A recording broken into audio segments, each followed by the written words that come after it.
This is a presentation on prison reentry for human behavior in the social environment by Arianna, Harp, and Aaliah Zonicle.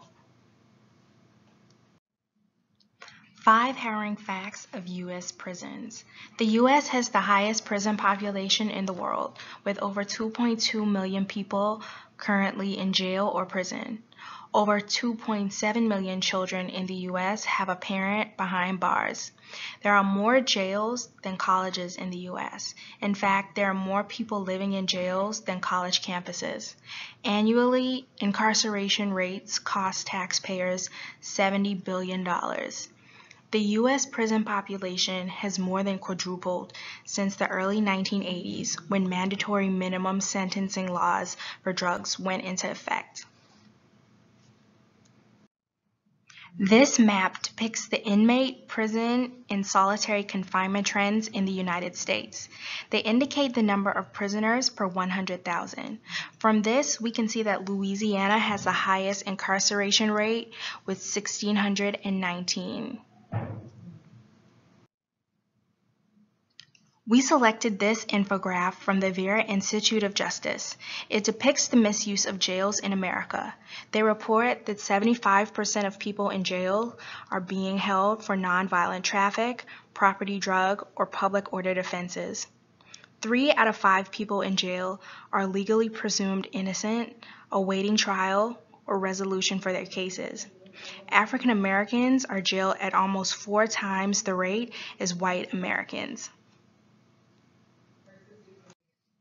So what is prison reentry? Reentry refers to the issues related to the transition of ex-offenders from incarceration to community. Reentry specifically involves using programs that promote the effective reintegration of ex-offenders into communities when they are released from prison and jail. Within reentry programs, major focus areas include acquiring life skills, job placement, home placement, counseling and mentoring, as well as education assistance. What is the difference between probation and parole, you might ask? Parole refers to individuals who are found guilty of a crime that is deemed not serious enough for imprisonment. They can be sentenced to serve their sentences under community supervision, while parole refers to individuals who have served most of their sentences in a correctional facility, are sometimes eligible to complete their sentences in the community under conditional supervision. So what are the reentry statistics in this country? The number of people incarcerated in the United States grew steadily for nearly 30 years. The Bureau of Justice Statistics reports that since 1990, an average of 590,400 inmates have been released annually from state and federal prisons, and almost 5 million ex-offenders are under some form of community-based supervision. Over 95% of the current prison population will be released at some point in the future. So let's take a closer look at recidivism. Recidivism is often defined as the rearrest, reconviction, or reincarceration of an ex-offender. The Bureau of Justice Statistics looked at the recidivism rate of prisoners in 30 states and observed patterns from their release in 2005 to 2010. About 2/3, 67.8%, of released prisoners were arrested for a new crime within 3 years, and 3/4, 76.6%, were arrested within 5 years. Within 5 years of release, 82.1% of property offenders were arrested for a new crime, compared to 76.9% of drug offenders, 73.6% of public order offenders, and 71.3% of violent offenders. As we can see from the supporting graph, more than a third, 36.8%, of all prisoners who were arrested within 5 years of release were arrested within the first 6 months after release, with more than half, 56.7%, arrested by the end of the first year. This map depicts the recidivism rates across the United States. Minnesota has the highest rate with 61.2%, followed by California with 51.8%, and the lowest rate is Oregon with 22.8%.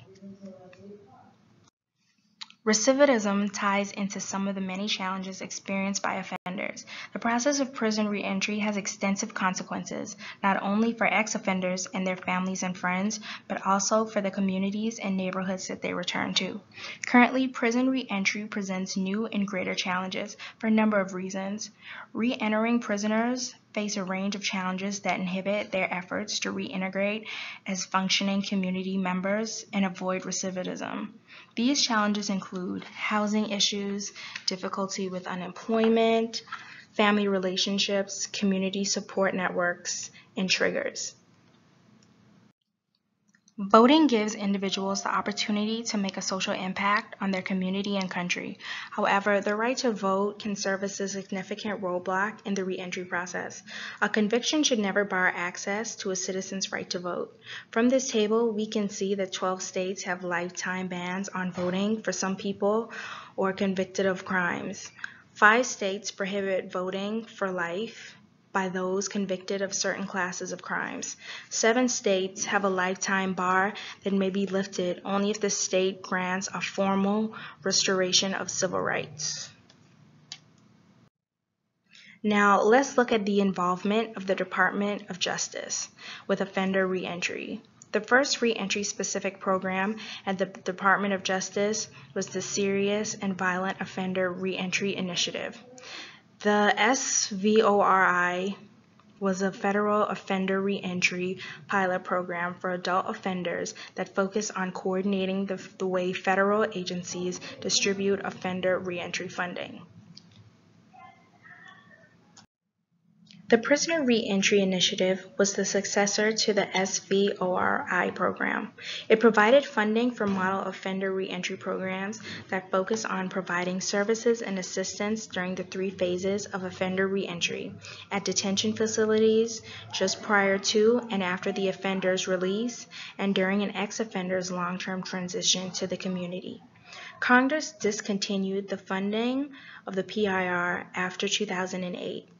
This map depicts the different PRI grants distributed in 21 states. The Second Chance Act of 2007 reauthorized and modified the scope of adult and juvenile offender reentry demonstration program. The act requires that states and localities match 50% of the federal funds provided. Up to half of this state match, or 25% of the overall total funding, can be composed of in-kind contributions. The Act also created some new demonstrations grant programs. These include grants for drug treatment diversion programs and grants to expand the use of career training programs and mentoring programs. Since 2009, more than 700 awards have been made to grantees across 49 states. So we've looked at reentry programs at the national level. So what about local programs? Court Services and Offender Supervision Agency for the District of Columbia provides supervision of adults on probation, parole, and supervised release in D.C. This federal executive branch agency was created by Congress in 1997. According to CSOSA, their mission is to enhance public safety, prevent crime, and reduce recidivism among those supervised, and to support the fair administration of justice in close collaboration with the community. CSOSA's goals to support their mission include public safety by decreasing criminal activity among the supervised population, by increasing the number of offenders who successfully complete supervision. Reintegration by promoting successful reintegration into society by linking offenders with preventative interventions to address identified behavioral health, employment, and/or housing needs. Fair administration of justice. Supporting the fair administration of justice by providing timely and accurate information to criminal justice decision makers. In D.C., 80% of pretrial defendants are released to the community, and approximately 70% of the convicted offenders serve some portion of their sentence in the community. CSOSA's effective supervision of pretrial defendants and convicted offenders provides a crucial service to the courts and paroling authority, and it's critical to the public safety. This offender profile from CSOSA represents offenders in the DC area. However, this is a larger representation of the racial disparity of offenders across this country. Statistics such as this prove discriminatory practices. Take, for instance, African American males make up an overwhelmingly large proportion of offenders. African Americans now constitute nearly 1 million of the total 2.3 million incarcerated population. As Michelle Alexander explains in her book, The New Jim Crow, African Americans are not significantly more likely to use or sell prohibited drugs, but they are made criminals at drastically higher rates for precisely the same conduct.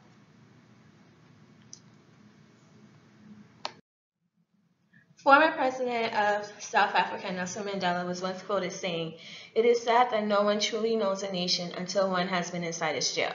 A nation should not be judged by how it treats its highest citizens, but its lowest ones."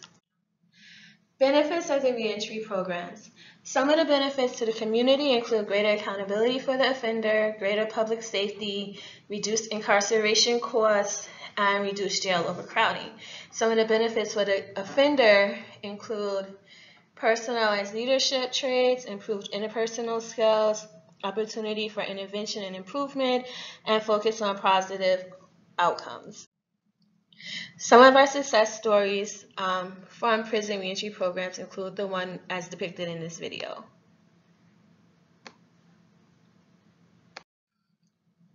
Sentencing laws like the ones listed below help contribute to the mass incarceration of American citizens, in particular African Americans. The 1973 Rockefeller drug laws made mandatory prison sentences of 15 years to life for drug dealers and addicts in New York City, regardless of the quantity of possession at the time of their arrest. Also included in this law was the 3 Strikes Law, which made any prisoner or offender who commits 3 crimes automatically eligible for life in prison. During this time, films such as The French Connection and Panic at Needle Park helped to instigate this unrealistic fear of drugs and crimes in the cities and communities nationwide. In 1994, then President Bill Clinton expanded Rockefeller's drug laws to be nationally and federally enforced. During this time, President Clinton signed a $30 billion bill creating several new federal capital crimes, mandated life sentences, and authorizing more than $16 billion in state prison grants, including calling for an expansion on police forces. This picture here is of Anthony Williams. In 1992, Anthony Williams, who now goes by the name Amir Aaliah, was sentenced to 25 years to life under the Rockefeller laws for possession of, above all else, 2 ounces of cocaine in Albany, New York. In 2010, Anthony was released after 19 years with a check for 83 cents to go home. According to Robert Ganji, head of the Correctional Association in New York State, there are significant reforms enacted in the Rockefeller drug years during 2009. The problem is that the reform enacted did not represent full repeal, so there are still mandatory sentencing provisions on the books in New York State that will cause the incarceration of thousands of low-level drug offenders like Mr. Aaliah. By advocating for changes to the sentencing laws based on the seriousness of the crimes committed, we can help reduce these numbers. Other crime reform policies include the 2013 Fair Sentencing Act. This act was introduced by President Obama to reduce the disparity between the amount of crack cocaine and powder cocaine needed to trigger federal penalties. Another initiative called the Smart Crime Initiative by Attorney General Eric Holder in 2014 called for major changes to drug sentencing, the immediate release of elderly prisoners, and a decreased length of nonviolent crime sentences. According to Eric Holder, African Americans historically have been disproportionately sentenced at higher rates than their white counterparts, nearly 6 times as many. Many of these inequities in the system have led to major overcrowding in the U.S. prisons. Attorney General Holder introduced the Smart Crime Initiative as a way of reducing.